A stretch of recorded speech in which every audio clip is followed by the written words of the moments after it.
नमस्ते अस्तु भगवन् विश्वेश्वराय महादेवाय त्र्यम्बकाय त्रिपुरान्तकाय त्रिकालाग्निकालाय कालाग्निरुद्राय नीलकण्ठाय मृत्युञ्जयाय सर्वेश्वराय सदाशिवाय श्रीमन्महादेवाय नमः।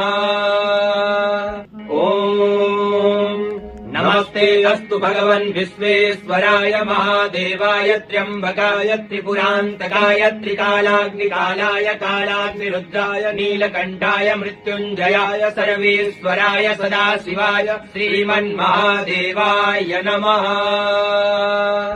ॐ नमस्ते अस्तु भगवन् विश्वेश्वराय महादेवाय त्र्यम्बकाय त्रिपुरान्तकाय त्रिकालाग्निकालाय कालाग्निरुद्राय नीलकण्ठाय मृत्युञ्जयाय सर्वेश्वराय सदाशिवाय श्रीमन्महादेवाय नमः।